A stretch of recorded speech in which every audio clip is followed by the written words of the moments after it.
Hey, everybody. Welcome to Ukraine Update here on the Shills. We were just giggling around like jerks there before the show. We've got some latecomers. We've got some people that are joining, and we've got some people here with us now. I'm going to flip the script. We've got Yana from Project Constantine with us today, as always. We've got the one and only Commander McMillan, who's always got that beanie brain of his right on the pulse. Secular Sakai from Tridents Against Tyrants. Screwed it up, but what are you going to do? Hey, and we got Greg Terry, the man on the mission to bring serious armored vehicle medivac support. And with normally after intros, we would go to Starsky and do the little stinger for the headlines. Greg, you are all over the headlines and everything over the last bit and what's going on. We've got political announcements that are pretty good, a couple that could have been stronger, and there's lots of happenings and going on. Where do we even start? We start that this has been a really, really good week for the world. First and foremost, and I am a conservative, guys. I'm not a MAGA, and I'm not a Trumpite. I am a conservative, and I'm very proud of my country doing something right for a change. It has nothing to do with Ukraine, but it has to do with liberty and justice for all. If I remember correctly, that's how it goes, and I'm so thankful for that. So that's good. Where we go from here in regard to that, we shall see. How will that affect Ukraine? We shall see. Will he go to jail? Doubtful, but we shall see. Will he run for president? Absolutely. Even from Alcatraz, he will still be running for president. Does he have a chance to win? Absolutely. 100% he has a chance. Anybody running has a chance. Mm-hmm. So, how many Secret Service agents will he have outside of cell in Alcatraz? Yeah, that's what I want to know. Do they also go to prison? The chance of him going to prison are under 10%. Yeah. If not 1%. But it's there. Okay, 0.5%. Thank you, Commander McMillan. But we shall see. But all of this affects everything else because you get into international politics, you get into international support, you get into political destabilization. And I remind you guys, that is the modus operandi of the Kremlin. They want the world destabilized. So I promise you, Vova Putin was jumping up and down on that guilty plea because he just wants destabilization. Let's just be honest about that. Now, additional good news this week. We've got, and I told my guys last night, and I think even on Thursday, wait and see. So we've seen the ferry port hit down in the Kerch. That's good. We're seeing the ATACMS flying. We're seeing supplies hit or refineries and power generating in Lugansk Oblast, which is on Ukrainian sovereign territory. We are seeing now that the West on some conditional items, and I know I made jokes about it last night. Let's just rename Ukraine Kharkiv, and then we're good to go, and Russia Belgorod, and we're all good to go. But let's be realistic about this. The reality is Ukraine will begin to further strike in the Belgorod region, and they need to do what they've been instructed. And I this is going to sound bad, but they need to. Why? Because if they do, they'll get more permission. And you may say, well, why are we giving them permission? Whatever, guys. We talked about this last night. I know it's really crazy. You would think, well, if somebody came into my house, then I don't need permission from my neighbor to pop them. Yes, but you have resources. They do not have the resources. They gave them away. Okay, so they are dependent upon Western supply. So now the ability for them to begin to strike will be good. So let's don't start chasing clickbait from trash on the internet. Let's avoid the clickbait trash on YouTube, and let's wait for the facts. Let's wait for strikes. Let's wait for the confirmation that it was an ATACMS or it was HIMARS, and then we shall see what unfolds from that. So that is good. I can tell you as well, I believe that there are other factors that play here, just my opinion, but the other factors that are play is this. In 2022, with this phase of the war and the invasion, the world missed it. Just like we missed Crimea, just like we missed the separatists in Donbass, the world missed the 2022 invasion. Yes, it was on the news mildly. It seems Russia's putting tanks there. Russia's putting more troops there. But there's no way they would invade Ukraine on that level. And the next thing you know, missiles and tanks are flying. Yep. Okay, I've been warning for a month on my channel.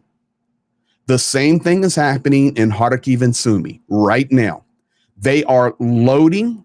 I've been watching this personally with my friends. And yes, personally, I've been on the Russian border in Sumy and Kharkiv, both of them. And in the Sumy region, I actually put my toes on the Russian side. That's how close we roll. My guys in January started telling me, Greg, they're bringing more stuff in. We're seeing it. And these guys are on the zero, doing their reconnaissance, their drones, their work on the border. And we're supporting them. 3 months later, mid-March, it's really increased now. And to the point now, we're having to move our home location back 10 kilometers because we're getting glide bombs, we're getting nonstop drone strikes and artillery coming across the Sumy border, but the world's not talking about it. We're doing our best, but we can see it. Now here we are, the 1st of June. Zelensky's talking about it. Syrski's talking about it. Umarov's talking about it. They are loading in Kharkiv and Sumy. And I know, oh, well, they can't take Kharkiv. That's fine. They may or may not. Most likely can't with how they're set up now. But they're loading, and to ignore that will be devastating for Ukraine. So I believe, personally, that the United States and Western nations are aware this time of the loading. Okay. They're seeing it much greater than we do. The Pentagon, MI6, the French, the Germans, they're seeing it. And this time they are communicating. NATO is communicating. We're seeing it. It's the same thing as 2022. Let's start releasing a little bit of permissions here and try to deter this. Yes. We can push this the other way. So when I heard, and then I waited to confirm it on multiple sources because I hate retractions. I don't do them. I wait. It's always better. Always better. You never have egg on your face. Yeah. And I said, okay, let me hear that on multiple sources. Let me hear it from Ukraine. Let me hear it from Zelensky. We got it. Yes, Ukraine can start to strike in Belgorod region only from the Kharkiv region. Great. Okay. That's a great start. But for me, it told me they're seeing what's going on. Right. They are seeing what's going on the other side of the border, and it's time to do something. Yeah. So, yeah, that's good. Let me move down the front line right quick. Chasiv Yar is in bad trouble. Johnny just did this on his stream where they're pushing up on the north side and they're working their way across the south side of Chasiv Yar through the forest, pushing back and forth across the canal. Johnny was 100% correct, as he often 99.9% of the time is. The 0.1% is just when I want to rattle his chain, but very accurate on his understanding of the front lines and mapping. And Chasiv Yar, if things do not change by July, it'll be done. Ukraine will be pulled out of there, August at the latest. So we shall see. Supplies are trickling in. This was a question on my live last night. Are the supplies there trickling in? And the biggest area that we need to pay attention to is Karakova down on the south. This is right where the south line comes in, and then it juts up on the eastern front. That's out of Krasnogorivka, pushing into Karakova, and then that Pokrovsk area. All of the supply lines there coming in, not only for that backside of Avdiivka, which is fallen, but also to support Konstantinivka, Kramatorsk, Chasiv Yar, all those areas. So that's kind of the front line. So for me, overall, Dick, to answer your question, it's been a really, really good week. We had 75 Ukrainians returned in an exchange. That was 71 soldiers and 4 civilians. Yeah. Most of those had been in captivity for 2 years. And so that's good. So guys, ending up on this Saturday with our joint show here, and I'm popping in for Starsky's place to give a little bit of update on the news. Overall, good. Yeah. We've had it's been a better week than last week. So now we just need to keep pushing that through, keep the pedal down, and this is where we wait and see. Is Russia going to respond? They're already responding. Missiles are flying. Infrastructure is being hit. Kharkiv is being demolished nonstop now. We called it a month ago. You guys were here. We talk about it every week. They're just going to siege it like Kherson. And if they get below Lipsy, then they're completely in artillery range and they will just block by block smash it. The sad story of the epicenter there. We talked about that. Did we talk about that last Saturday? I believe we did. And I showed the map. Yeah, Georgie was in here. That was a tough one. But since then, really, a week ago, Russia is really increasing their nonstop, relentless S-300s, drones, reconnaissance drones, activity on Kharkiv. So that's the update where we're at today. Do you the rhetoric, political threats coming out of Russia are very much stepping up now that people are saying, no, go ahead, use the gear, do what you need to. It's the same stuff they've been saying the whole time. Yeah. Well, it's coming out more frequent now. They're very much.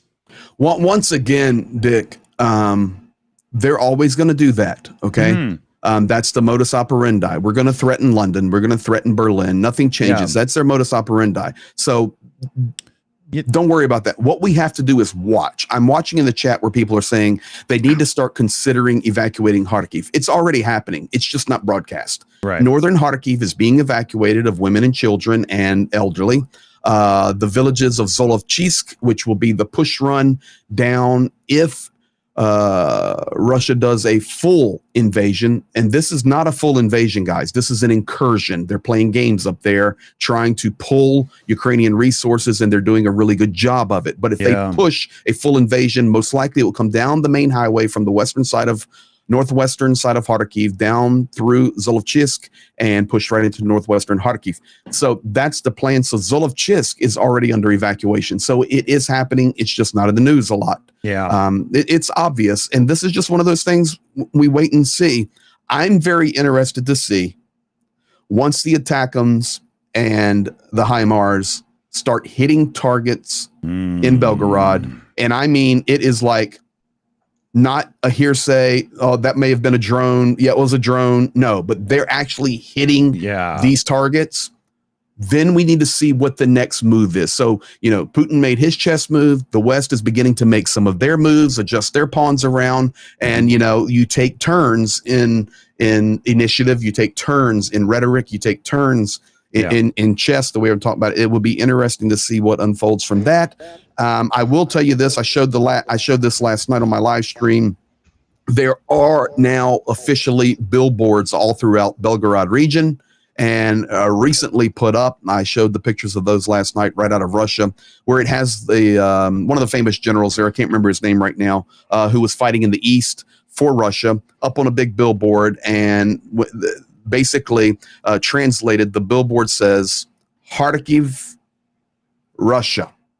Like it would say Moscow, Russia. It's Kharkiv, Russia. Kharkiv is Russia. It's our city, and we're coming to take you.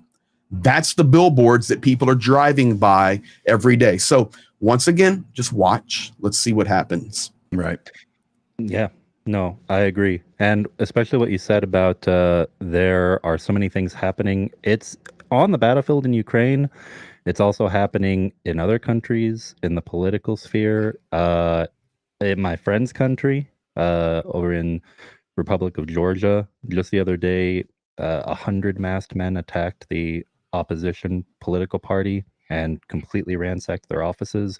These things happen in coordination, and I think we're going to see a lot more to come pretty soon. Yeah, Russia's making a big push right now with the CSTO because they see they're losing ground with that, and their influence throughout the former Soviet Union is in significant decline. So they're really pushing that and applying enormous pressure to all those countries to say, you either say loyal to us or you're going to get what Ukraine is getting. Yeah. It's all about political influence and power. actually want to talk about the prisoner exchange that took place. One of the women who were returned, she was promised by representatives of the United Nations and the International Committee of the Red Cross that they would take her to Zaporizhia. And instead, they took her to a Russian filtration camp. And she was held there for 2 years. Wow. Wait, and she was taking And it. Wait, who did you say took her there? the UN and the Red Cross. Wow. Oh, sorry, please continue. Yeah. So That stuff, you know, and I can't speak specifically to the UN or the Red Cross, but that does. So Yana's saying she was taken out of Ukrainian territory, promised going to Ukrainian-controlled Zaporizhia, and was taken to Russia. So just so you guys understand, it happens all the time. It happens all the time. And then, you know, people with such well intentions say, I want to go help. I want to go help. I want to go help. Guys, if you're not connected or you can't speak the language, and this is a point where I believe Ukraine has failed, and I can't, you know, throw egg on them because they're in a war, okay? But it would have been much better for them if they had a complete division of the national government focused completely on international aid coming, whether it's mechanics or whatever it may be. And I mean a complete division of labor, English speaking, Spanish speaking, you know, your primary languages, and people would flood Ukraine to help. They would. They're trying to do it now. They go there, they're frustrated a few weeks, they go back home.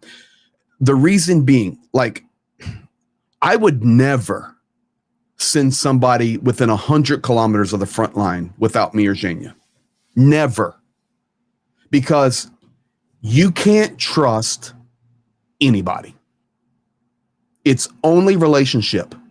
And this is even, you can go, it's bad to say, you can walk right up to a guy in camouflage and go, not sure on that one. We only have to work with trustworthy, relational, and it grows and grows and grows. Don't misunderstand me, but there's so much stuff happening around these front lines, and it's quite dangerous. Quite dangerous. And I mean, she was let out. They found photos of her online, but she was let out by someone in a UN vest. So it wasn't like she trusted someone who said, "Hey, I'm from the UN, I'll take you there." Like, this was an official thing. And they took her to the Olenivka detention center. And that was Russia shelled that place 10 months into the war because they wanted Donetsk to region. Yeah, Russia shelled that because they wanted to erase all the evidence of them torturing Ukrainian prisoners of war. And this is shocking. And this, you know, it's. And at the same time, the UN and the International Committee of the Red Cross, Russia doesn't allow them to visit let's call them prison camps. They're not allowed to see where Ukrainian prisoners of war are kept. They're not allowed to, you know, as they are in Ukraine, they're allowed to go in and check and monitor the conditions that Russian prisoners of war are kept in. But they're not allowed access to those facilities in Russia. And when you see those people returned back from Russian captivity, like, that's terrible. And to know that there's probably not going to be any accountability for the UN and the Red Cross for handing over these citizens who were exported, who were said, okay, cool, yeah, you guys, they were in Mariupol and left Mariupol on the 1st of May in 2022. And they were all promised to be taken to Zaporizhia, and they were taken to a filtration camp. And there likely won't be any, they likely won't be held responsible. I've got a few shoutouts I can get in with. I was having an issue in the background there, so sorry. I was kind of in my own world, but everything's fixed. So, Dick, I would just like to say that you are a nonstop issue in the background. But other than that, love you, buddy. He's probably not wrong there. DTR 2300 in the chat there threw in a direct donation of $140 for the Boom Boom Fund with the message Slava Ukraini. Awesome. We've got, I got to switch rooms now because I got this all screwed up right now. Hold on a second here. There we go. Okay. Sorry. Here we go. Lynn S. re-upped the membership with us there. Thank you very much. We have Petra Olsen came in with 129 Swedish kroner. I do believe, right? No smoking for Ukraine. I think I know the reference there. No. Let me tell you what that is. So she's a really huge, wonderful person on my channel and very big support of Ukraine. And probably a week ago or so, Petra, she said, I'm quitting smoking for Ukraine. And the money that I would spend in cigarettes, whatever, I will be donating to Ukraine. And it's basically a daily donation of her cigarette fund, as I understand it, to Ukraine. Basically, if Dick would quit smoking and donate his smoking budget to the war effort in Ukraine, they would have a massive surplus of at least $500 billion US after everything's paid for. Now, to be fair, I don't think I've ever actually seen him smoke, just vape on camera. Oh no, they've got them.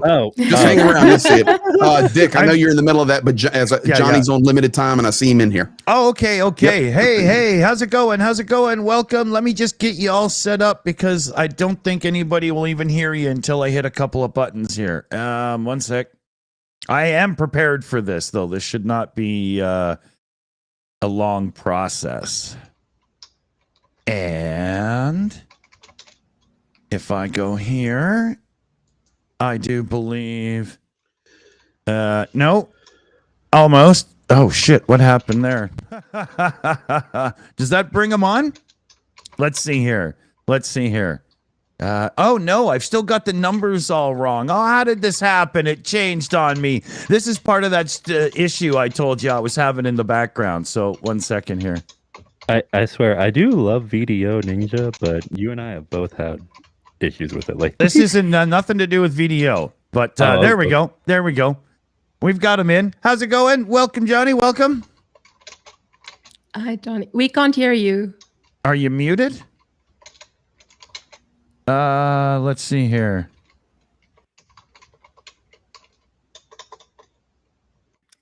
He's not muted. Yeah, hold on. We'll get them figured out here. You can hear me now, surely. Yeah, surely. There we go. Yes, there we go. I selected it and it deselected it because, technology. Stupid. Yeah. How's it going? Welcome. I'm doing very well. I am. There's a very strong chance I'm going to be castrated if I spend too long on this on the back of a 1.5 hour live stream to talk the mapping. I have a family and occasionally they want to see me, which is quite. But yes, I'm very well. How are you guys? Great having you over. About time. We were just, we were talking about mainly there because I had to zone out for a bit myself, so I'm a little lost as well. But we were talking about events and how like this week isn't that bad of a week, all things considered. You're knee deep in all the knowledge there. What's your take? What are you thinking? So I'm glad you asked me this. How long have you got? How long have I got? Not long enough. Right, Johnny. Before Johnny starts, Dick, I can't believe what you just did. I'm gonna go have dinner, run 14 miles. And go grocery shopping, and I'll be back, and Johnny will still be talking. It's going to be a long one.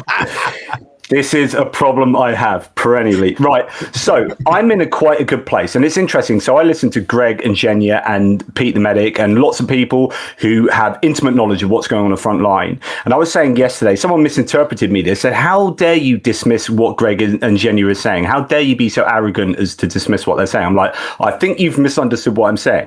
What Greg and Jenya and Pete and others on the front line are doing is 100% accurately communicating how freaking difficult it is for the Ukrainians on the front line, right?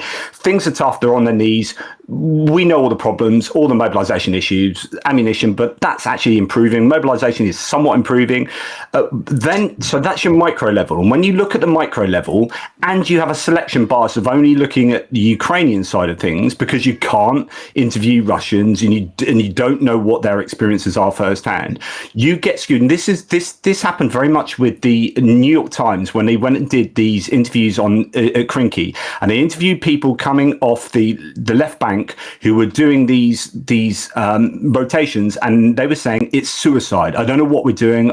We're being sent over there and it's horrible. And then they produced these dooming articles which actually get a selection bias because they can't give they can give you the greater context, but they don't. So they only give you what these Ukrainian soldiers are individually experiencing, which must be horrific, right? Getting sent to Krinky, fighting over there would be absolutely horrible. Even if the reality is that those guys are baiting in the Russians with their equipment and personnel. Magyar's birds at the time were hammering them. They lost like 200 bits of kit in Krinky, the Russians. And actually, the whole context is that was a successful positioning operation, whatever you want to call it.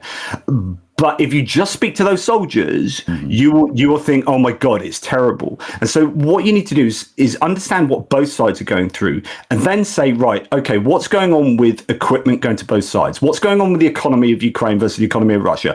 How are Ukraine being supported? Okay, 50 nations supporting them financially, economically, politically, and militarily. How is Russia looking? What's it looking with their production schedules? Are they able to replace the attrited equipment? Do they have the production capacity? Do they have the raw materials? How are they being supported? What's inflation looking like? What's labor shortages looking like? What's the situation overall? And then you start understanding that the attrition rates of the Russian mechanized equipment and other equipment is so fundamentally bad that they are going to be reaching a tipping point fairly soon. Now, this does not minimize the horrors that the Ukrainians are themselves feeling. Right. But there's that micro evaluation and there's a macro evaluation. And when you go to the macro, I am starting to feel a lot more bullish about where Ukraine are compared to how I was feeling 6 months ago or 2 months ago. And I could bore you with all the reasons why that is, but do you get the point? Like politically, things are looking dodgy with Russia. They've purged a bunch of people. There's all sorts of stuff going on. Inflation is high, et cetera, et cetera, et cetera. And I think when you see the Ukrainians getting HIMARS, you've had HIMARS crews saying they've got more ammunition than they've ever seen in the whole of this war. Okay, that's good. When you've got, there's still lots of artillery ammunition to come through. But when you start getting F-16s on board, I know they're not the panacea, but they're going to help. When you start seeing the restrictions being lifted in the northern, in Kharkiv Oblast to fire into Belgorod, it's just things are fitting into place. And the jigsaw, I would prefer to be Ukraine now than Russia, is basically what I'm saying. Right. But it's tough being Ukraine. Yes. And let me address that because Johnny, people misunderstand us when they think we're disagreeing. No, we're looking at it from different perspectives. We absolutely agree, and this is why Johnny and we try to do a stream once a week, because we just have good banter off of each other. So no, that was if anybody took that wrong, they were, or took it that way, they were just misunderstanding. Now, I will say this, Johnny, let me get your feeling on this. Before you got in here, I was giving Starsky's update, so I actually need to shave my head really quick to do that and put a black screen behind me. But other than that, I personally feel now with the West, Joe Biden, Macron, and others, we're seeing these permissions come for certain strikes using Western supply into sovereign Russia, Belgorod region from the Kharkiv region. For me, let me just throw this out there for you, and you may not have prepared for this. We missed it in 2022. We missed it in 2014. We missed it in 2016. We missed it in 2022 with the buildup. For months, you were there. I took you right to that Sumy area, Johnny, and you heard the stories in your own ears about, okay, we're seeing more. Yeah, we need to reposition ourselves. That was months and months ago. Now we're hearing Zelensky, Sirsky, Umarov, MI6, Pentagon saying, we are noticing some buildup there in Sumy and Kharkiv. So my thought is this is the perfect time for Ukraine to be able to strike into Belgorod. I personally believe the United States and Western nations are seeing this buildup, and this time they're saying, we're not going to miss it this time. We've got to start hitting them there. Mm-hmm. My perspective. What was interesting is that they clarified, the US clarified, as far as I understand, that they can also use those munitions into Sumy. And that is super important. So that was not originally understood. And then they clarified that. The other good thing for the Ukrainians is that, by all accounts, and you probably know this more than me, Greg, for obvious reasons, but I believe that Sumi's probably got the second best fortifications along its border area. So I think it's had better fortifications than Kharkiv, certainly, and indeed Donetsk, which has got poor fortifications. Zaporizhia, I understand, has probably the best fortifications with multiple lines of well-constructed, well-thought-through stuff that was built in good time. But Zaporizhia, Mykolaiv, Kherson, Oblast have done a phenomenal job of fortifications. They've done it properly. They are prepared. Donetsk, that's irrelevant. It's a war zone, the longest running war zone. Sumy, very good job of preparations. In fact, Johnny, you were seeing some of those things in certain areas we were in the early stages. Those are locked and loaded and ready to go now. Chernihiv is solid. Kharkiv was where we got caught with our pants down. So but although Ukraine were caught with their pants down, they did react well, as in they did. So Russia, I'm still trying to work out what the objectives were, or whether there are multiple objectives. But I would agree with what most people are saying, which is that they have broadly failed in whatever. If you look at all the different objectives, they haven't got far enough south to get artillery within artillery range of Kharkiv. They've been stopped. They've been pushed back in many places. They haven't got a contiguous, long, single buffer zone. They've got two areas where they're actually still being pushed back, as I've said, and they are supposed to be drawing troops from the Ukrainian front lines, which then gives them a ratio advantage in those places, so they can surely attack over there. But they are drawing themselves troops from reserves, from training, and from the front lines. I mean, if you're trying to draw Ukrainian troops from the front lines, but you're drawing your own, then once again, we get back to the point of, remember two things here. Soviet mentality and mindset. They don't care how much they burn. They don't care because they're still burning Eastern ethnic nationals, mercenaries. A lot of foreigners as well. Yes, so they don't care. But secondly, I can tell you, and I cannot tell which units, but 2 elite units had to rotate personnel to Kharkiv to stop this. Yeah, One from the south. I know that. Yeah. I'm not even talking about Kraken. Right, yeah. 2 more. And they're there. And if they had not rotated there, it would have been a problem. Yeah. So it once again, you come down to numbers. So Ukraine did great with their response in stopping that. And yes, you're right. Russia having to now rotate resources, but Ukraine does as well. This is why the timing of Ukraine getting some permissions to start striking across that border is vitally important. And what's going to be interesting, Johnny, your 2 cents on this is, once we start getting confirmation, not Twitter, not Telegram, not clickbait crap on YouTube that people are full of feces and fecal matter, not that stuff. But when people start to actually see it, that, hey, here it is. The ATACMS was used to strike Belgorod. This S-300 battery is gone. This warehouse is gone. And it'll be interesting to see where we go from there.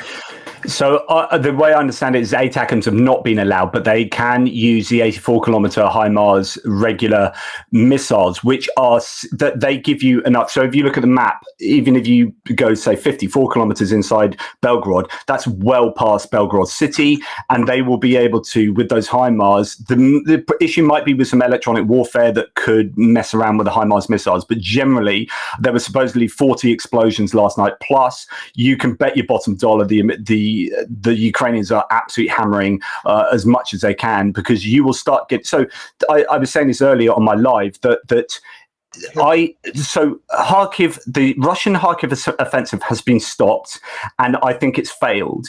And the Russians, as Greg was saying, have kind of got a sunk cost fallacy, which is, well, we've put this much time, effort, and resources and men into this, like we could cut our losses now and pull out, or we could just double down and go. But by doubling down now and bringing more resources into Kharkiv, as some people are claiming they are, to kind of push even more, the Ukrainians are there now, and they're starting to get more ammunition and equipment, and they're given permission to use HIMARS, which means that if Russia double down and go harder, Ukraine are in an even better position than they were on May the 10th, right? And they can strike troop accumulations and command and control nodes and communication nodes and S-300s in Belgorod with the HIMARS. So I am standing really positive here, but genuinely, I think Russia probably made a mistake with Kharkiv, and it's possibly going to get worse for them. I think, first off, the whole Kharkiv operation was not a primary effort. It was a secondary supporting effort to draw forces away from the main effort in the east. That's number one. Number two, have either of you seen actual verbiage on what the U.S. lifting of restrictions is? All I've seen is very vague comments of, in the Kharkiv region. I have not, Commander, but that's why I suspect they're able to shoot well beyond Belgorod if those are viable military targets in that area. This is why I say on this particular one, give it 3 or 4 days and let's see what happens. Yeah.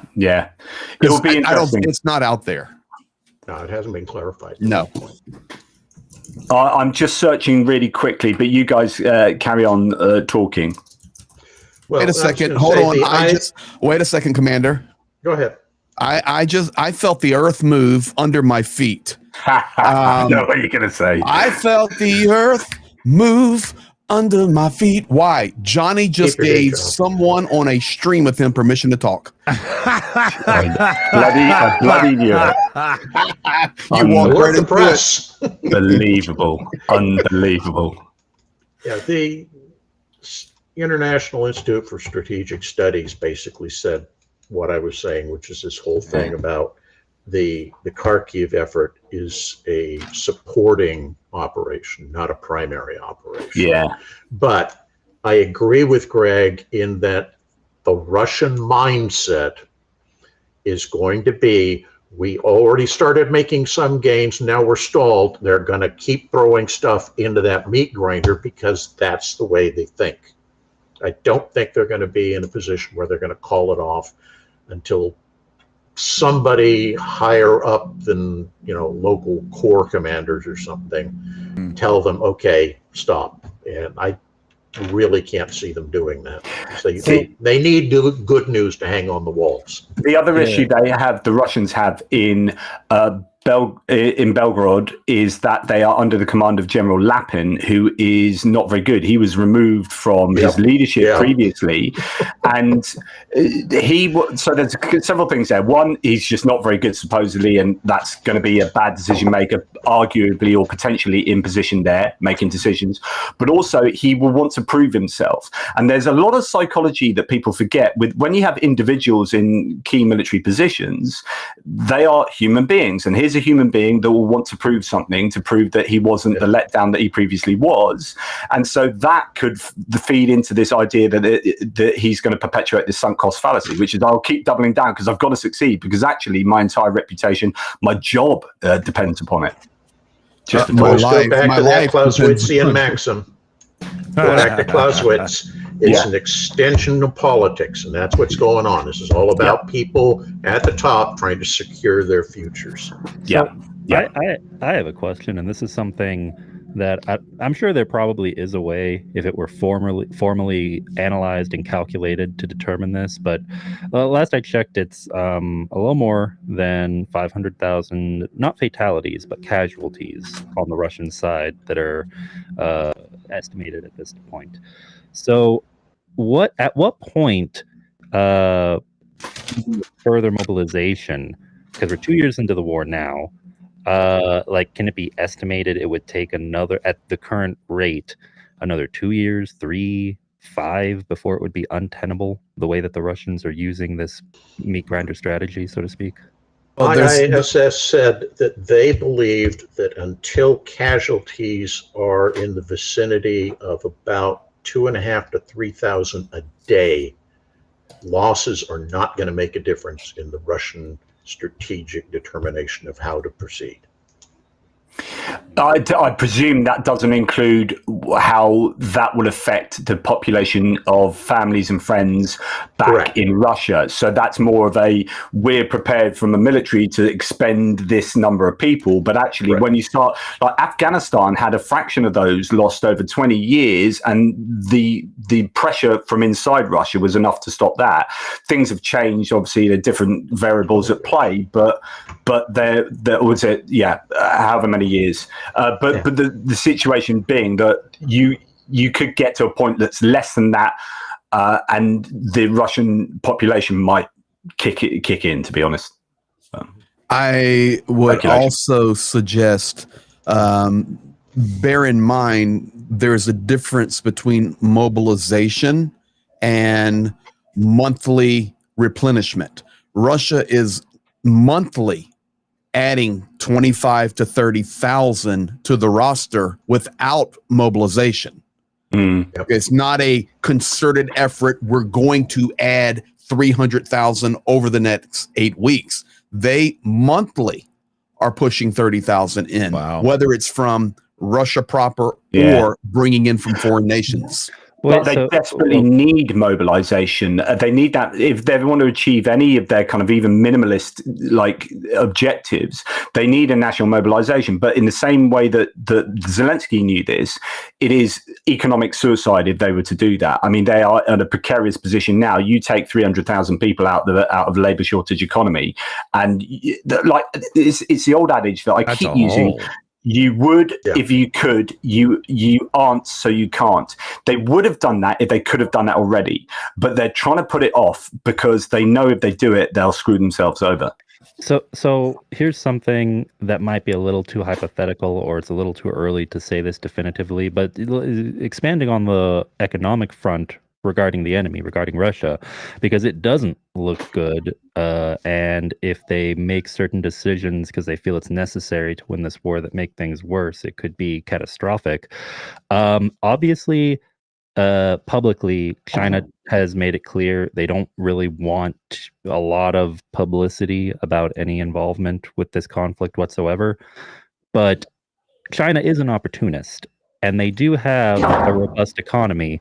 When all is said and done, when this war is over, are we going to be looking at a situation where China might be bailing Russia out economically?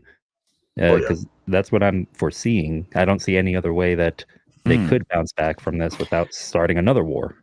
At the beginning of this war, I advocated that China stood more to gain from Russia losing than from Russia winning. China and Russia aren't particularly ideologically aligned, right? It's a marriage of convenience, and they don't really get on. And China would like Manchuria back. Imagine a scenario where Russia fall apart and fall on their knees. The first person that's going to come in to pick up the pieces will be China, saying, "Hey, you know how matey we are? You know how friendly we are? Well, we're going to help you pick up your hydrocarbon industry. We're going to help you do this, and that means we're going to help ourselves to that, and we're going to help ourselves to eastern regions." So I think China are fine if Russia win, and China are fine if Russia lose. It'll be a post-war version of Belt and Road, where they essentially take over the economy of Russia. 100%. Come and sorry. feel the open arms of legalism. You're gonna love it. Can I just say that question about ATACMS earlier, where it is being widely reported? For example, this only came out 40 minutes ago from a UA Wire, which is an article: for the first time, Ukraine strikes Belgorod region in Russia with HIMARS. And then at the end of the article, however, strikes using long-range missiles such as ATACMS, which are capable of hitting, for instance, Russian airfields, remain prohibited. This means the well-known issue posed by Russian glide bombs will not be resolved anytime soon. Now, this is being widely reported in a lot of places, but I guess the question is, where's the original source quote from, say, Antony Blinken? I don't know if there is even a quote. This is possibly something that's happening below the radar and is the accepted scenario, but it might change. Who knows? Wait and see. Yeah, very much. I've done a lot of speaking for a very short amount of time, and thank you for allowing me that, guys. I have to now shoot to save my nether regions from removal. You know what? Because if not, you'll be a cockwomble. This is we're getting some British vernacular in you there, so good stuff. Thanks, well, Greg. I did that, and then last night a lot of wonderful UK supporters were donating for. We had this. We were doing a flag giveaway, and I had Pete and Jania live last night, and we had no intention of raising money or anything, but it just started, and we raised about $3,000 last night, getting a machine for Pete, sending Jania money. Cool. Just people were so generous, but the people that were donating British pounds, or they would go, okay, here's my pence thrown in, and then I was able to say things like this, Johnny, 50 quid from John Larkin. And I was just loving it, I felt very Brit. So some people wanted me to ask you this, Greg. So we had this discussion on my live stream now, and I'm going to leave you with this. I won't even listen to how you're going to answer this, but I don't know how comfortable you are going to be talking about this, but there was a question that came up, which was, and I believe this has been a thing. So someone was a veteran from Iraq and said, actually, I did this before Iraq. So if, say, Ukraine was able to offer some of the men who were going to fight on the front lines the ability to freeze their sperm, which would therefore allow them peace of mind. So if they haven't got kids, but maybe they've got a partner or a wife or whatever, then say, even if it never actually happens, the idea that, well, if I die, it's all right because I've got the ability to have my line go on. You know, you can talk about evolutionary impulses or whatever, but would that give some kind of peace of mind to people, a certain amount of people, that we're going to fight on the front line would think, I'm childless at the moment, but I'd like to have kids, but I might die. And so that's playing on my mind. Anyway, that was an idea, and we had a conversation about that. And I said, oh, this is weird, never thought about it. And actually, it turns out it's a bit of a thing. And there have been things written about it. But I'll leave you with that question. See you guys. I'll let Commander. Well, thank you, you spunk bubble. Thanks for joining us, Johnny. Take it easy, man. Thanks for putting freezing sperm and evolution in the same statement and then turn the camera off. I got you, Johnny. I'll be with you next week, buddy. You're in for it. That was funny. You just never know what's coming next. I'm going to take a second here just to catch us up on super chats and shout outs because I should get this done. Kobe Jack came in with a direct donation of $50 for the Boom Boom Fund. We had Blonde Bombsheller come in with a super chat. Peace and love will always be more powerful than war and hate. Slava Ukraini. Good shout. The Bee Lady Apiary, I believe that's how I'm supposed to say that. Super chat as well. The U.S. has had the army on the ground in Ukraine for over a year. My friend's son's unit was deployed there and he served there. Came home and did himself in. Ooh. Ooh. I'm sorry to hear that. Yeah. That's... war is hell. Yeah, man. Generic username came in with the super chat. Just a soft reminder to donate to United 24 if you're able to. Slava Ukraini. Good shout. Good shout. Generic username also gifted out a Shills membership. Remember, if you're the last member to be gifted one during the show, you get the bar tab. So send us your address and everything, and I'll make sure to get it out to you. We had generic username again for a super chat. Russians on horse-drawn chariots with trash can shields. When? I've already seen them on bicycles. Seems like it's only a matter of time. Yeah, they might go full Egyptian and go back to the chariot. Apatok sent in a nice little super chat, super sticker with the appropriate Ukrainian hearts and flags. Very cool. Very cool. And you know what? I got caught up. I'm caught up. Wow, it worked. So let's see here. Where do we go now? We've got, Rick the Ukrainian was going to join us today, but couldn't because of power outages. Oh, sure. I tried to get a hold of Rick earlier, and hadn't heard from him, so that makes sense. Oh, shoot. Yeah, Hope he's all right. He has. Go ahead, Greg. I'm. You know, it's like when Johnny said it. I just have different perceptions on the war because I spend so much time there. Like we can talk about all of this stuff. But I'm telling you right now, they do not have enough soldiers, and power now is a major problem. Yes. Major. And vehicles on the front line. When our stream was over last night, and I know a lot of people in here were on our stream, and thank you for that. Zhenya, Pete, and I chatted for a while. And I don't mind telling this one, but the night before, Pete was woken at 4 a.m. And it was soldiers standing all on the front porch. And they came to Pete and woke him up and said, "Can you please drive us to our position? We have no vehicles and we need to get there." This is the reality I understand. And that's intense.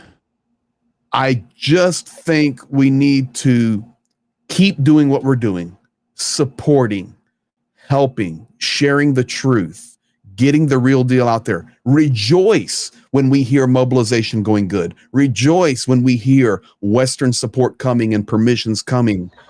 But realize it's a hellish war for these guys. Hellish.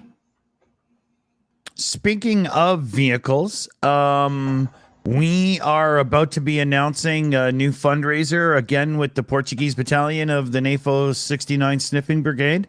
And I do believe that there is some more announcements you'll be hearing soon about other people and some new fundraising and whatnot. So, keep watching this space. We got a direct donation in for 5,000 Hungarian forints. Love that whole thing. Nelly Cat, can I ask Greg to say out loud our currency instead of dunk? Maybe he'll like it too. Yeah. You want me to say which currency? Hungary's forint. Yeah. And I was asked to do this? Yeah, by Nelly Cat. Nelly Cat. The forint. Yeah. Is the currency of Hungary. It was was formerly divided into 100 filler, but filler coins are no longer in circulation.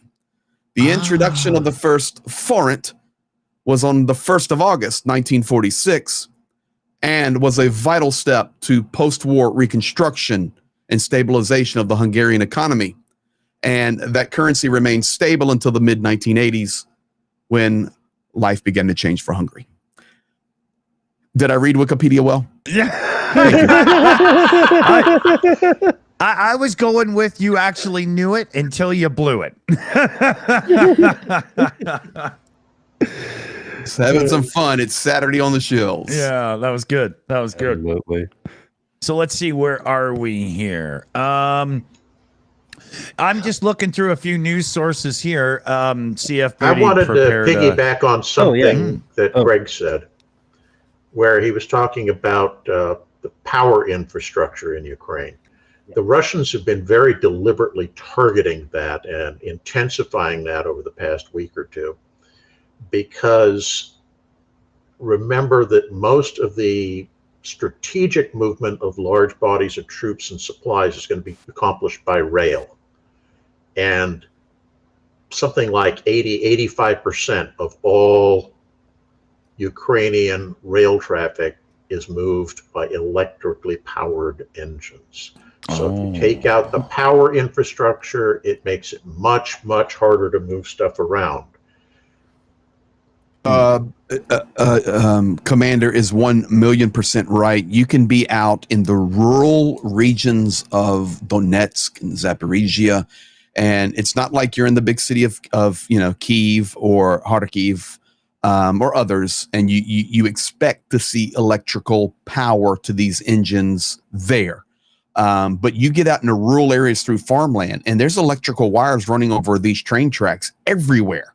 So they do require a lot of power in the way the infrastructure is set up for rail. That's absolutely spot on. That make a big difference then. I have a question. Yeah. Go for it. Go for it. I got a question regarding this. Do you guys remember, maybe it was in 2022, late 2022 or early 2023, there was talk about Turkish boats that were going to be like generator ships parked outside of Odessa and different parts of Ukraine back when there was more talk about Turkey maybe having an interest in helping out more. I don't know what became of that, but when I think of all of the targeting of energy infrastructure in Ukraine, I know a lot of us have done civilian, small portable generators that could be given to individual units and brigades. Is there anything like a larger, more robust generator that in a pinch you could have like 5, 10, 15 of these strategically hidden and protected, and they could be transported to power something like a rail system defended with air defense in a pinch?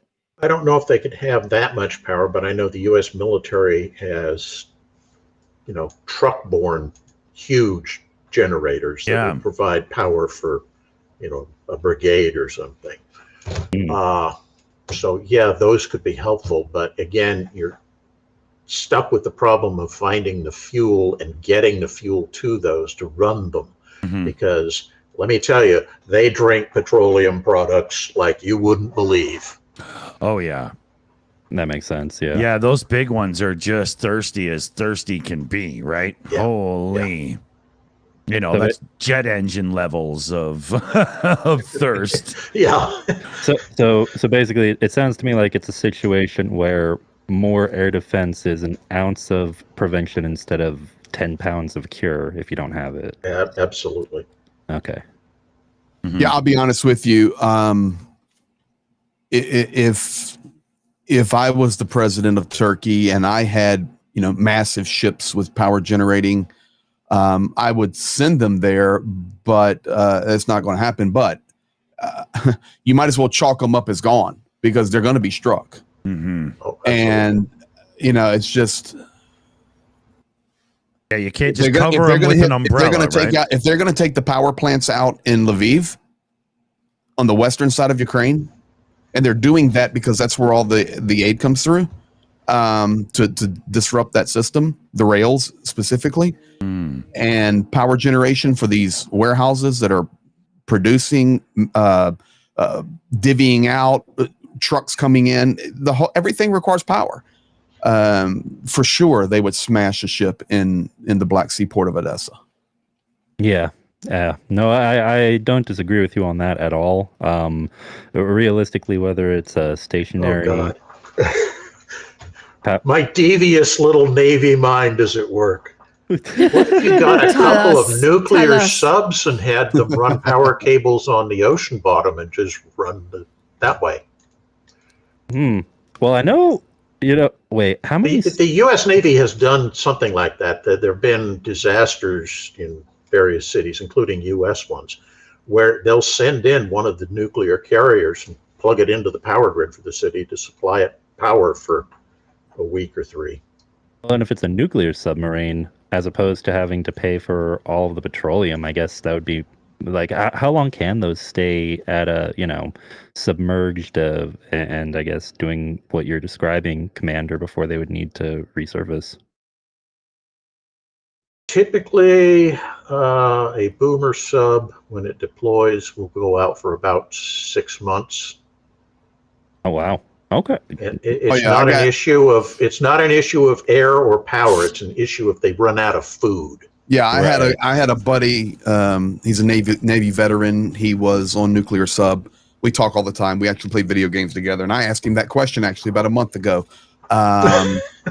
Because they're always under the water around the world in different places. And I would ask him, I said, what's the most, you ever stayed underwater and did not see the sun? He goes, 120 days is what we would do for practice without a problem, but we can go 6 months, but 120 days. Yeah. And then we're needing supplies and resources. But he says, we can actually stay under the water and be supplied. It was crazy. You're not supposed to tell people that. Oh. I mean, but that's in the movie. And really didn't happen. But he says for practice, and this public information, for practice, they would stay down for 120 days just to be prepared for that type of mental preparation and psychology. Those subs are amazing. So we have a purely hypothetical movie, just movie inspired idea. Quick, someone get the DOD on the line. I'll get my bat phone and call. What were you going to say, Yana? Go ahead, John. What do they do with are they like vitamin D lamps or something? Yes. Yeah, they have all of that. You actually have them. Okay, you actually have those. Okay. Mm-hmm. Oh yeah. Cool. All of that's factored in. It Wow. That's makes amazing. Man, I remember somebody telling me the worst thing about being stuck on the sub underwater is that when they cut onions in the galley for meal preparation, the air recirculation system sends it throughout the ship, and everybody ends up getting irritated eyes from it. Ain't no fix for that one. Yeah. I've got a video here I can show you. This was posted yesterday. It's a 1 minute drone video of Vochansk as it sits right now. Let me just get this all squared away so it's proper. There we go. I've got it muted, so but this is like the actual reality of right now. Yep. Oh man, my brain can barely relate to having that in my backyard. It's just so foreign to me.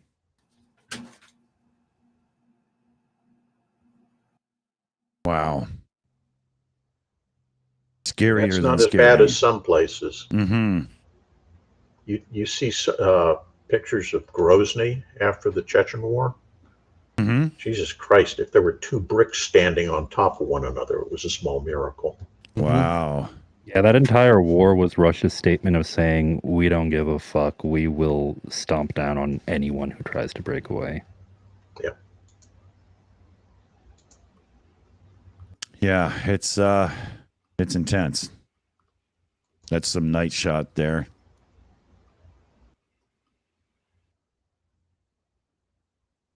There. Where do we want to go here? There's I know there's a few things news-wise we've got pinned to bring up. I've got a little document here. CF Beauty did up. That's where that came from too. There's what's his name there? Orban or whatever, beacon off still trying to block things. That won't stop. Just by the way, he's just tied right up Putler's backside, isn't he? Oh yeah. Yeah. They don't seem to get as much flack for it as somebody like Belarus does, though. Well, Belarus has the longest running dictator with Lukashenko. You have an adjacent neighbor there. You have a location that's been utilized for the entire time of this part of the war since 22.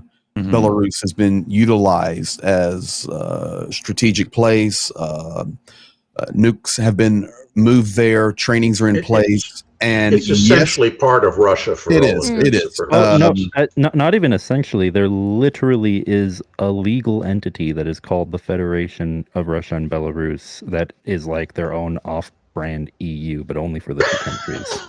One of the things I shared 2 days ago, Alexa, longest dictator in Europe, that's correct, was... And he brags about it. Yeah. He brags about it. He literally once said, "It's better to be a dictator than gay." Yeah, That's Wow. that I is will tell you. I will tell you guys this. Lukashenko.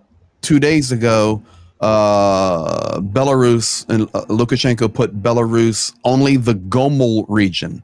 So the Gomel region is the region that is north of Kyiv and north of Chernihiv. It's a very large region. They transitioned that region to war stance, and they reinforced the border. They put special forces at the border. Of course, those are some of the bases and transitions and warehouses that Russia has used. You say, well, it doesn't mean anything. It really does, actually, because Ukraine at this point at least has to keep their eye there because they've already come one time through there, and it doesn't mean they would not come again. So it's just further stretching of Ukrainian resources, even if you've got to send 1,000 guys up there or whatever, or you have to use parts of your intelligence to keep eyes on that, or you got to keep drones in the air, whatever it may be. It's just, this is a long-term war. It's not going to end in a peaceful negotiation. And with the things that have unfolded over the last couple of weeks, we're getting ready to see massive changes, I believe. I still, and I know people may be weary of hearing this, but I still stick by Peter Pavel, the president of the Czech Republic, who 18 months ago said, by November 2024, we will know where this war is going to go. I believe that. Sadly, it's not a, there's a wait there, and it just prolong. But I can see the point. At the same time, I would not discount that to include NATO direct involvement. Correct. No, not at all. It's just we're going to have clarity on how Ukraine is standing, the attrition, the supply of the West. We're seeing adjustments in that. How Russia actually responds is not just their rhetoric, but what they actually do, how their coalition builds, meaning Russia's, how Ukraine's coalition continues to build and grow. And then he started, and listen, he was a general for NATO and the president of Czech Republic. The guy knows what he's talking about.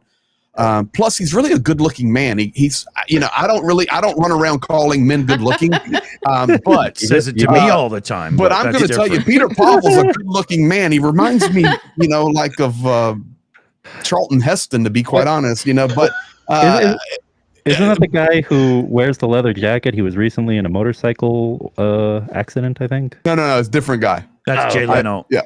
Different old guy. But Different old guy. But he was factoring in not only the military, not only the coalition, not only his experience, but he was also factoring in the political transitions that will happen globally this year. Of course, the largest being the transition of, or what will happen in the United States. Okay. But secondly, now, and I'm not an expert on this at all, but at least I was asking Johnny about it, I think, but a week or 10 days ago, Sunak calling Charles gave permission for the call for elections again in the UK, and I could be off on that a little bit, but the bottom line is, you see these things, it's just looking that Peter Pavel hasn't missed it yet, like went in left field. So his points are valid, and I think we need to pay attention to them, and the world needs to respond quickly. Dick, there are requests in chat for you to show a picture of Daddy Pavel. Okay. While you're doing that, Dick, I also want to expand on just to keep a positive note from some of the stuff Greg was mentioning earlier, it's true that Belarus is the longest running dictatorship for several decades in Europe.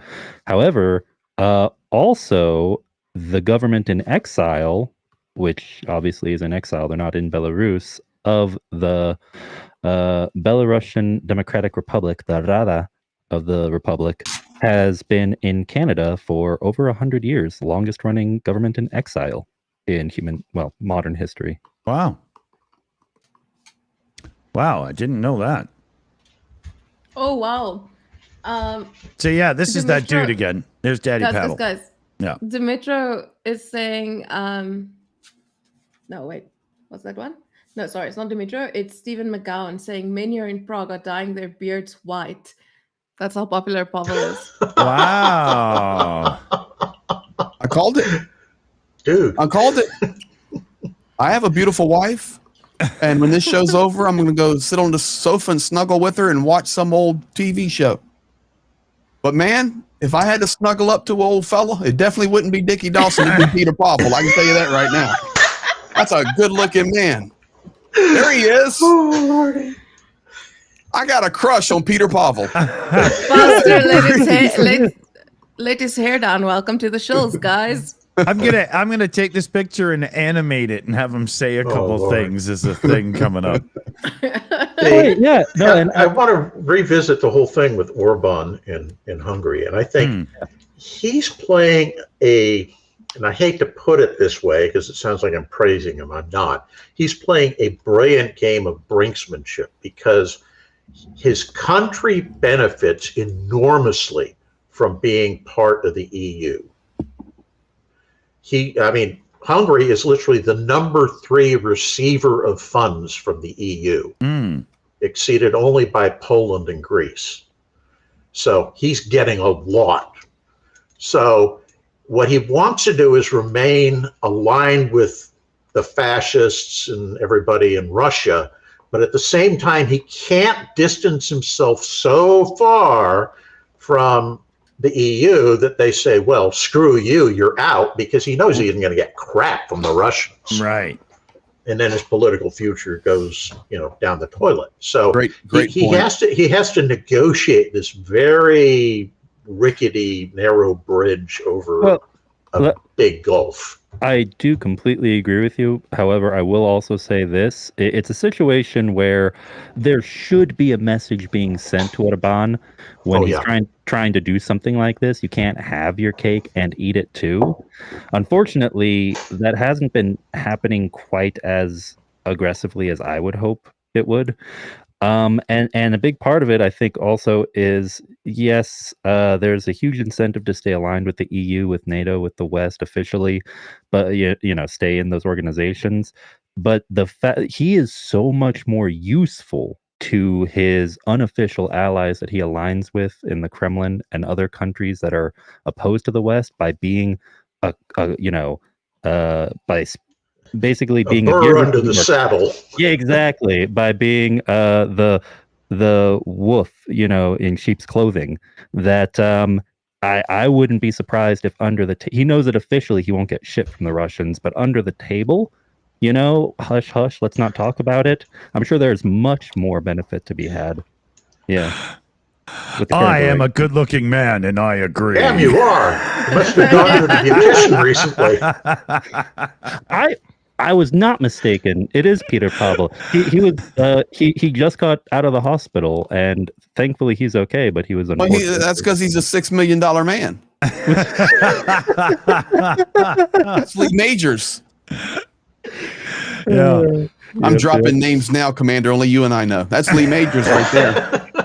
Oh, I know that one. No. Oh yeah, Dick. Sorry. Yeah. Man. Yeah. Man. I ran around for half of the 70s doing and whatnot. Man, how far back are we going to go? Eventually we'll end up at Rocky and Bullwinkle. Watch me pull an idiot out of my hat. Putin? Yeah. No, that would be a slime toad. Here, I can do that. Watch.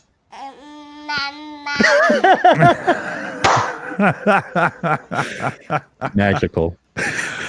Yeah, you just have to have the right buttons. What do we got for time here? Okay, we can't have the longest show in the world today because we do have a couple of things in life my son and I are going to get to after. But we got like 20 minutes, 25 minutes here, so we're good. Awesome. Yeah. Let's see. There's I'm trying to get the there we go. Okay. Oh, right. I wanted to bring up the issue of glide bombs and weapons in packages that are now being sent over. Is there anything that's a definitive defense against those yet? Nothing. That sucks. They're unstoppable.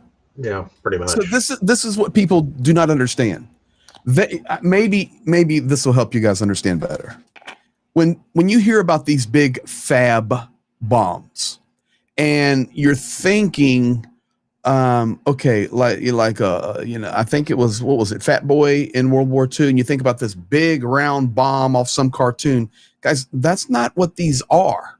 They load these on planes, and they can drop 4, 6, 8 at a time. They drop down, the wings kick out, and then they're basically not propelled. They are controlled with navigation, but they can put those things on a dime if they want to. And that is why when you say, okay, well, it's a glide bomb, it's hitting this building. Guys, it's the target. They're hitting the residential buildings. They're hitting the targets. Mm-hmm. But it's not just this big fat bomb flying through the air and gliding. And warfare, aerial warfare, has evolved since World War II, where, you want to drop 1,000-pound, 2,000-pound bombs because it was so inaccurate. You just needed a big blast to hopefully catch something. Mm-hmm.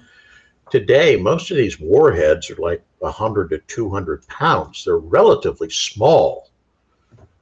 And it's all about, as long as you can put that warhead in the exact point you want it to be, you're doing great. And I don't know, I imagine the Russians are probably a little bit behind us. But in our case, I remember the targeteers, when we were doing planning for operations, saying, we don't decide which building we're going to hit. We decide which window we want the warhead to fly through when it detonates. Correct. That's how accurate these things are. Yeah, so it's So it's not just like there's, you guys watch the guys that we're all connected to, and we all have our different strengths, but you'll get the reports. Okay, well, there was 31 shaheeds, and they took out 30 of the 31. That was awesome. And then there was 8 S-300s. 3 of those hit Kharkiv, 5 were taken out, and then there was 6 KH-151s, 2 daggers, and they took out all 6 of those, but the 2 daggers got through. And we think of the glide bombs kind of in that arena, that there's only X amount in the air. Guys, they have so many of these, and they're devastating, and they are just slinging them through the air. And they're relatively cheap to produce. Very cheap. There's no propulsion. They have controlling, and listen, I'm not an expert on it, but I know what they do. I've talked to our guys. I know that they can fairly precisely control them with a range of up to 90 kilometers on the very outside range. So this is serious stuff. So what actually is the deterrent? It's actually aircraft, for example. Down the launching platform. Yes, shooting down the platform and pushing those planes back due to the possibility of dogfight, etc. So it's and that's one of the reasons everybody's really waiting for the F-16s to show up, because an F-16 equipped with modern AMRAAMs and such, it can reach out and touch the launching platform before it gets into release envelope for its glide bomb. Correct. That's the reason they're so important. Yeah. Yeah, and who was it there? Somebody sending F-16s over said, yeah, you can hit, Russian targets all you want with them. Go ahead. Denmark. That's it. Yes. Yep. Yeah.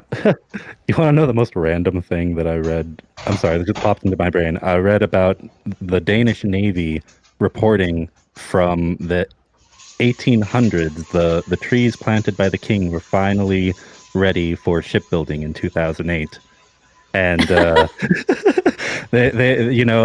Navy came back to the Ministry of Defense and was like, I think we're good. Well, the U.S. Navy actually maintains a specific special forest. I think it's in Ohio. I don't remember exactly, but it's for wood to refurbish the USS Constitution. Yeah. I've heard of this they too. They really have it. carefully manage it. I mean, for every tree that gets stepped down, they immediately plant 2 more. Yeah. Yeah, I've heard that one too. I've heard that one as well. Interesting. Yeah. Good looking man. I wonder how many people from Czech Republic we have who are going to see this stream and just be like, why does our president keep coming on this show? Tonight has been the Pavel appreciation stream. You know what? I bet you that if anyone from Slovakia is watching, I bet you there'd be Fico supporters who'd be fuming at us all right now.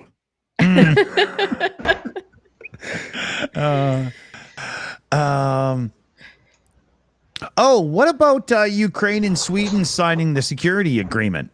Anyone with thoughts on that? What does the agreement say? I didn't read it.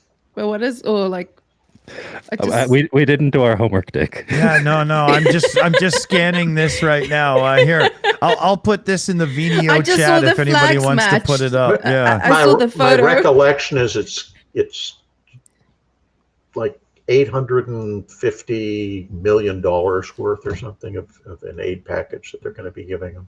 Yeah, here we go. 2.2 billion per year. Yeah, that's krona. Wow. Yeah. Dollars. Oh no, that's euros. 2.2 billion euro per year. 6.5 in total. Oh. Yeah, that's real cash. It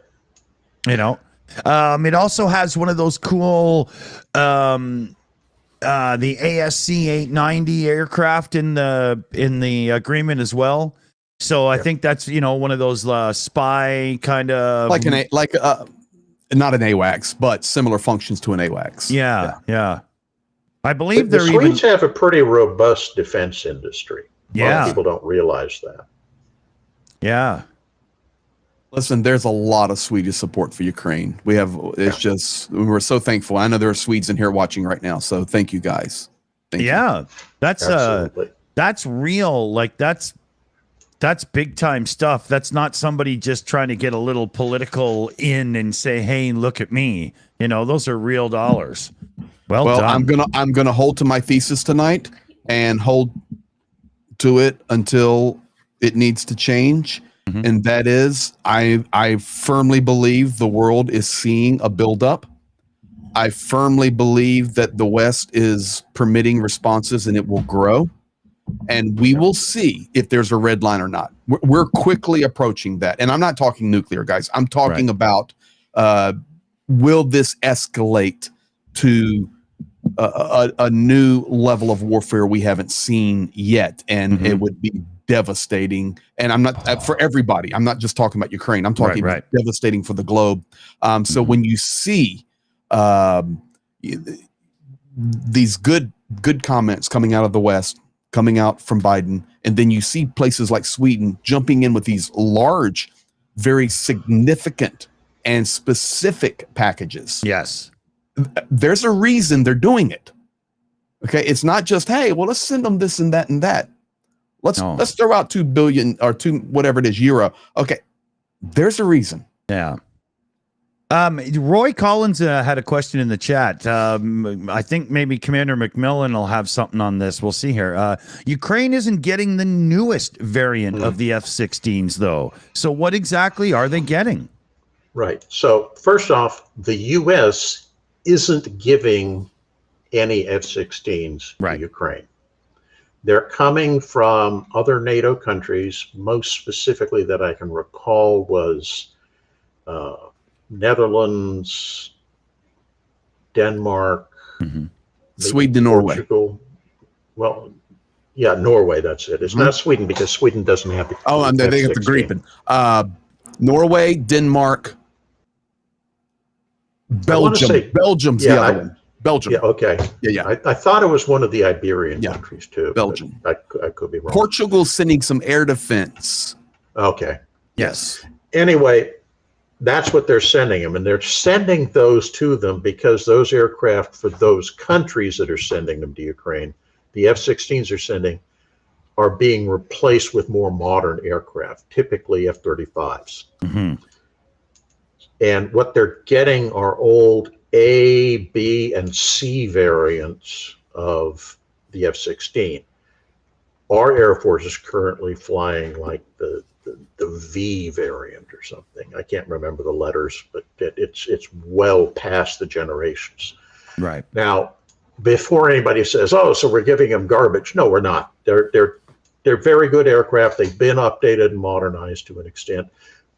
But for what they're going to be using them for, which is what we've been talking about, which is shooting down the glide bomb platforms that the Russians are using, it's more important that those aircraft can launch the most modern air-to-air missiles that we will be giving to Ukraine. Because those missiles have a long enough range that you can still operate the F-16s over relatively safe, relatively being in quotes, relatively safe Ukrainian territory to engage Russian missile or glide bomb launching aircraft over Russia before they can launch their weapons at Ukrainian targets. So they're adequate to the task, I think is the best way to express it. Right. By no means top of the line stuff. Right. Right. I hope that answers the question. Yeah. Well. Just looking at the time here, we got a few. I'm gonna get a couple of shout outs in here. We've got a few I could catch up on. Random username 2004 came in with a British pound donation, I think there. Hello, Slava Ukraine. Heroium Slava. We got John Larkin in with a $20 or 20 pound super chat there as well. Greg Terry, here's 20 for the diesel. Spent a long, bumpy time with an SLR in the back of a snatch. Was that John Larkin? Yes. Thank you, you cockwomble. Love it. And then Larkin comes in again with a second one. Get the pastor to say Putin is a cockwomble for me. You almost did it anyway there. Is that John Larkin? It is. John Larkin, you're the dog's bollocks. And if you're the dog's bollocks, then Vova Putin must be a cockwomble. Man, y'all are gonna make me want to get some fish and chips and bangers and mash when this is done, man. That's funny, man. No, it's baked beans on toast. Get your stuff right. Yeah. It's baked beans on toast. No, wait. Listen, guys, I don't even have a clue what I'm saying. So for me, I don't know. I know a bunch of the slang because Just word on a Brits, you know. script. Yeah. I just know mushy peas come in a can. We've got a generic username came in with a super chat here as well. $10 one. Logistics when things actually work is already hard enough. Imagine managing power, food, medicine, and all that in a war. Every little bit you give really counts. Do as the shills and spread the word. Excellent shout. Oh, yes. And speaking, sorry, you go first, Dick. Oh, well, if we want to get into logistics hard, we could just have a Commander McMillan special coming up here. You'll lose your viewership, dude. Oh, look, it's McMillan's paint drying on the wall. All I was gonna say was earlier on the Trident stream, today was pretty good. We got around $800 in donations for the 110th Mechanized Brigade. Nice. So if anyone here helped out with that, was there for the stream, I just want to say thank you to everyone and Slava Ukraini. Heroyam Slava. Awesome. We've got, let me get a couple of more in here. Lynn's definition there in the chat sent a $25 direct donation in, and it's for the Boom Boom Fund. We've got, let's see, John Larkin in again. Hold on. Thank you, Cheryl Waitley, for educating me. Definitely applicable to Johnny Pierce. Thank you. John Larkin in again. Let's all give a $5 to you. Nice. Oh, yeah. He's such a good guy. Thank you. Totally. Danny Carver came in with a super chat. Old guys rules. Yenna with a big John Larkin in for another 10-pounder. Ex-British Army. We are nut jobs. Bring on the Russ. Oh yeah, I can imagine. Adrian in with a big super chat, and this was in reference to us talking about glide bomb stuff earlier. I'm pretty sure I remember when it came in. It's absolutely disgusting. Couldn't agree more. Baltar came in with one by your command. Boom Boom Fun 20 shout. Awesome. Thank you. Red Tree. Hey. Okay. Shouldn't it be Baltimore's in the house? Yeah.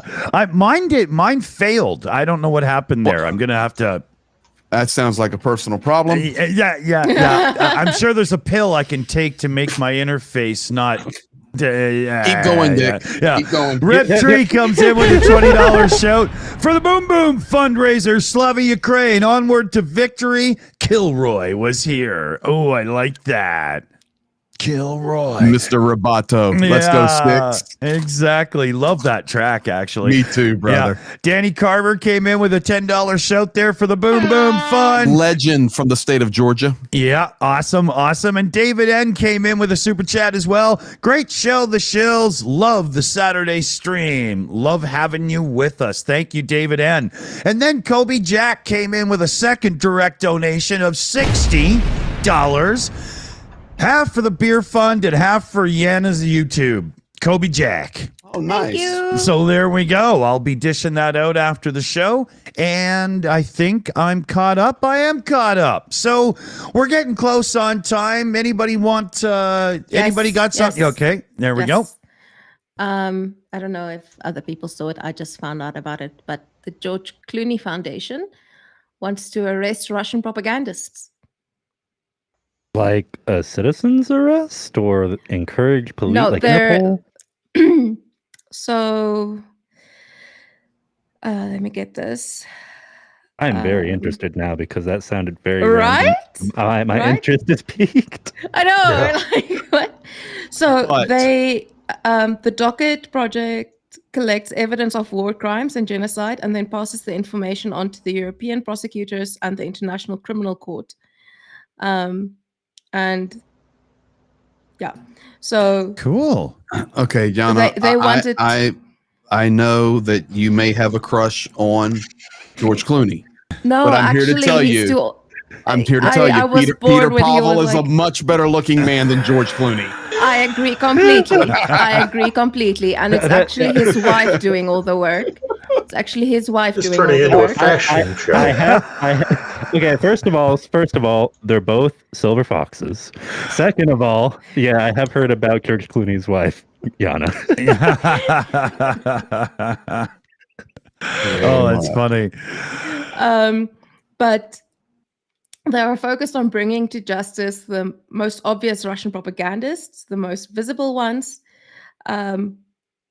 But she will, the spokesperson from their organization said she will deliberately not name them because we asked prosecutors to issue gag orders. And they want them to be detained on the basis of a warrant in Europol member states.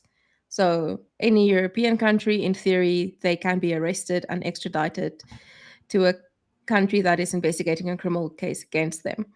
And their statement was basically, unlike the military, they travel freely in Western countries and even have residence permits. So we'll see if anything actually gets done about it. But Yeah. it actually ties into. I was speaking to Halina earlier today, and we were just having a conversation, and she told me there's kind of like this general feeling amongst Ukrainian civilians where they just feel like the world is tired of Ukraine. Mm. And that's the feeling they have, is the world is tired of Ukraine. The world has forgotten about Ukraine. And they look at it and, it's, I mean, you've got the things that's going on in Kherson, but I mean, Halia lives in Odessa. She gets bombed almost on a daily basis. And it's no longer the point where it was making Frontline news like it did in the start of the full-scale invasion. So she's like, for us, it feels like the world no longer cares, and the world is tired. So I think this is kind of a way to like shift the focus back. That's the only good way I'm looking at this, because I don't think they're going to be able to get anything better out of it. I don't think they're going to be successful in anything they do. Mm-hmm. But if they're just clout chasing, that's good, because at least Ukraine's getting some of that clout too. I will say this. I mean, well, I don't know about the motivations behind the George Clooney Foundation, and but the spotlight on Ukraine is always good, because I will say this, and I think this is something that we're all aware of to a certain extent, but many of us are very focused on Ukraine for a variety of different reasons, primarily because it's the right thing to do, and you got to remember there are other conflicts in the world that even before this conflict escalated in 2022, but even before it started in 2014, have still been active. They never make the frontline news. I've got some friends who have ties to the conflict in Myanmar, and they'll be lucky if they get some kind of news headline that's actually large or relevant, from month to month, like maybe one. And the only thing that would really change that is if there were a decisive change and the military junta there were overthrown. And even then, who knows? Because most Americans don't even know that Myanmar is a country. Yeah. So yeah, the sad reality is, it's the reality of the news cycle. A lot of countries internationally, they move on to other things that are happening in the world. That's why it is crucial to get as much of that clout, as much of that spotlight back on Ukraine as often as possible. Mm-hmm. And I Cool. see chat is talking about it as well, like little actions that they're doing to keep the focus on as well. I know Mdao is saying she put a bracelet with beads that was made by her son on her car mirror, and someone else said, so it's all kind of similar things. I mean, the dumbest thing I did, my brother made fun of me. He was like, wow, you're such a such an Instagrammer with this. But when the full-scale invasion broke out, I went to my friend who does nails, and I was like, okay, I want a sunflower on it, and I want it to be blue and yellow. And I took a photo of it and sent it to my brother, and he's like, why did you do this? I'm like, it's for Ukraine. He's like, wow, that's really got to stop the Russians, Yana. But that's just the relationship my brother and I have. But it was a thing where every single time someone was like, oh, nice nails, I would be like, thank you, let me tell you about Ukraine. Yeah. Yeah, absolutely. Well, So- everything does make, I mean, if any of us had a way to actually stop the Russians, like a button we could press, we would all do it. Sure. But everything counts, whether it's, I mean, there are people still making by hand different, what are they, the those nets that were being Camouflage nets. Camouflage nets, yes, camouflage nets. Sorry. Oh, go ahead. No, Anyway. keep talking. I think I have an idea. Keep going. I was just going to say, whether it's that or flying a flag or painting your nails and then telling people about Ukraine, I literally have my vehicle painted and I fly a flag with my hand when I drive around. Painted his toenails as well, so. Yeah, exactly. We match, Yana. We match. So it all makes it all comes together. It's grassroots work, I mean, and you're not, and it's not just for vanity or anything. Like, we all actually give a damn about what's happening to people. It's important. Yeah. Anyway, that's my 2 cents. Yeah. So let's see here. Where are we? We're basically in wrap up mode here. So let's turn to Commander McMillan and thoughts, and what do you got? Well, they closing comment related to what we were just talking about, the thing that some Ukrainians are feeling like the world is forgetting them. And there's unfortunately some truth to that, because this has been going on as long as it has. And if you look at the U.S. experience in Iraq and Afghanistan, same kind of thing. It was frontline news for the first year or so, and after that it started sliding. It's the natural, unfortunate truth of the way the news cycle works.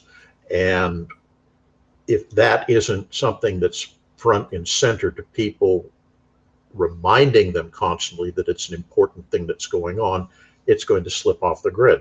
So doing shows like this, the fingernail painting, whatever you want to call it, anything that draws attention, even a simple freaking bumper sticker that says Slava Ukraine, it has an impact, and I don't think that can be overstated. I do have that bumper sticker. We need to all do what we can to help out. Yeah. And secondly, my usual boring wrap up, which is, please, for God's sake, contact your elected officials, remind them that Ukraine is important and that you want to continue to support the Ukrainians in their struggle, in their hour of need. Yes. Good shout, man. Good shout. Yana, you're up next. What do you think? Thank you. Yeah, so it was a nice stream. Thank you everyone for being here. A weird way you can help Ukraine without spending money is if you are already using music streaming services like Apple Music, YouTube Music, or Spotify, is to actually listen to Ukrainian music, because the artists then get their royalties, and through that they have to pay taxes, and that way you boost the Ukrainian economy. So it is a really weird indirect way of helping Ukraine and getting immersed in the culture and everything. So once again, another weird, one of those passive, it's passive activism or passive assistance to Ukraine. But yeah, other than that, just thank you guys for being here and for helping Ukraine. Cool. What do you think there, Secular Sakai? Your shouts. Just once again, thank you everyone for being here. Thank you for being the kind of person who cares about Ukraine, and really just any injustices happening in the world. A great impersonation of Professor Gertis. That was smoking. I knew I heard that somewhere before. Yeah, that's Prof. Gertis. That is Prof. Gertis. Oh, shoot. Oh man. Anyway, thank you for being here, everybody. Again, thank you to everyone who donated to the Trident stream today. Feel free to check out the channel. We're still fundraising for the 110th Mechanized Brigade. And yeah, we'll be here again next week. Same time, same place. And Slava Ukraini. Awesome. Hero and Slava. So 1 second here. I've got oh, look at that. Cool. There you go, brother. Nice. Cool. A couple of quick shout outs here and then over to Greg. So Putin, Wheelo. Puck Putin. Great shout there. Yeah. And then we got demonic oblation. So we've got a little battle with the oblations. We've got holy oblation. We've got demonic oblation. So I don't know where this is going to go after that. But it was a direct super chat shout there for the Boom Boom Fund. Thank you. John Larkin in again. Pastor for Pete as an ex-Catholic. We had that conversation last night. That was good. Awesome. And then we got Putin Wheelo in again with a huge love and support for our chiseled man himself. We've got Pavi M with a Euro donation here. Super chat, sorry. IVM Finland. Okay, thank you. I knew somebody would fix me on that one. The screen's a bit small, so I can barely tell. Just to say hi, and I'm happy to find this channel. Well, thank you. I'm glad you did. I hope you stick around. Yeah. It says only €5 because I need to balance between Greg, Harley, superhumans. But thank you, Shills, for being. Thank you. Hey, thank you for contributing. I'm glad you found us, and I hope you stick around. I guess speaking of which, and Mertzi is a new Shill apprentice as well. So welcome and thank you.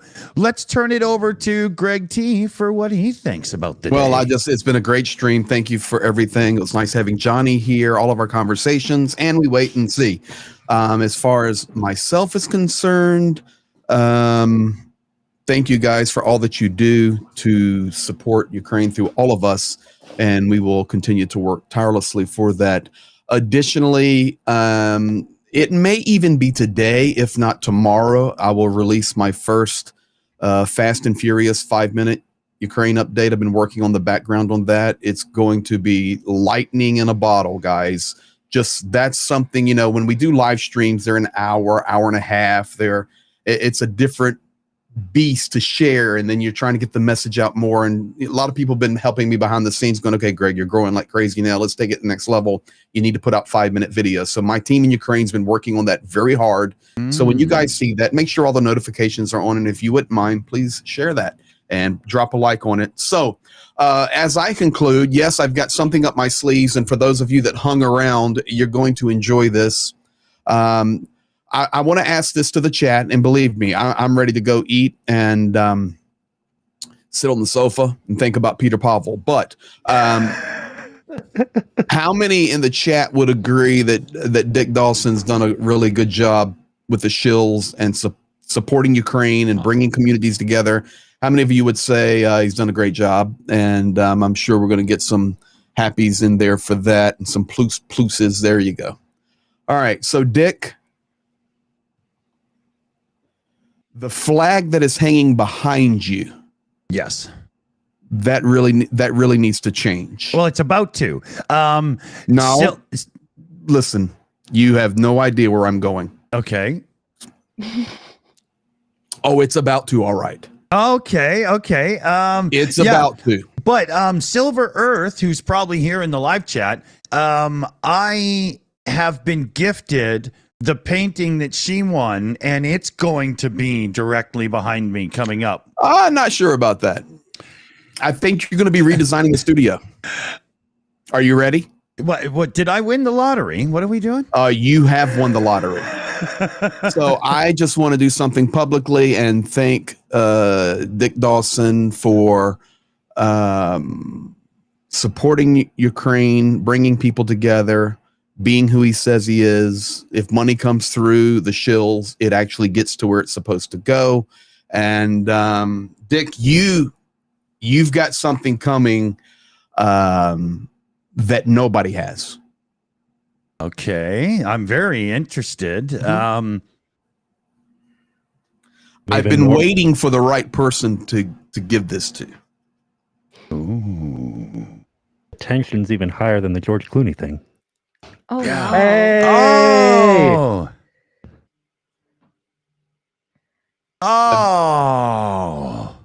There's fish right there on it. Okay. This is a Frontline Awesome. Canadian battle flag signed from the entire front line, from Sumy all the way to Krinky. There are heroes' names on here. Hell yeah. Now, this one is unbelievable. Wow, dude. And I have a Canadian one. I have some other nations as well in my stash. I have an American one that's signed by so many, and I've got a Ukrainian one that's actually signed by everybody. Wow. But this, sir, is a Frontline Canadian flag signed by all the heroes on the front line. And Dick, just message me your address later. I will. And as I said, I'm sure you're going to find somewhere for this to hang. I knew what was coming. Oh, well, I'll center it a bit better. And then that way is there any side? Okay. So what I'm going to do is I'm going to actually push it a little bit more over to the side. Do your thing. And then that way I can still have the painting that's coming. Well, and, the other thing is you yeah. can always hang it vertically, because I know you Canadians like to do that as well, but I don't know how the leaf works and all that stuff. But for this one right here, this is a one of a kind, and this is signed by the front line heroes. Many of the guys that have signed this are no longer with us. Oh, Okay. And I have so many Canadian viewers, as well as we all do, and Canadians are so generous and so kind. But I know you're based in Canada, and you do so much to help Ukraine and the community, and this is just a good place for it to be. So it'll be coming to you. Thank you, brother Greg. That is sir. absolutely amazing. That is. Wow. And I just want to say, when I see that flag, it makes me think, oh, Canada, our home and native land. I love it. I love it. I do believe I might have okay, I'm caught up on shoutouts here. So a reminder for tomorrow before we end it here quick, we've got our new Sunday show Beyond the Headlines. CF Beauty, who's running the live chat for us during the show here, she's got Ray of Life. They make like cell phone and lights and solar charging setups and stuff. They use Tesla type batteries and whatnot, and come up with these great solutions for over there. You guys will love it. It goes live 10 a.m. Pacific time. So check it out. Big thanks to our team, CF Beauty, of course, running the teams in the background for us. We've got BME, Shayna Caldwell, Liam Wakefield, Crazy Cat, and Janine Terblanche in on the teams today. So thanks, everybody. Without you, we're screwed. And a huge thanks to everybody for donations and support for Ukraine. It helps. It helps. Keep Ukraine in your mind. Keep it in the conversation so that other people don't tire. They have to keep supporting. And, if you're new here, drop us a like, maybe subscribe. And if you like what you see, share us on social media, and maybe we can pick up a few more subs. Thanks, everybody. 2 words always end with Slava Ukraine. Heroям slava. Peter Pavel's beautiful. Have a good night. Take care, everybody. Love to all the Czech people.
It's over. Go home.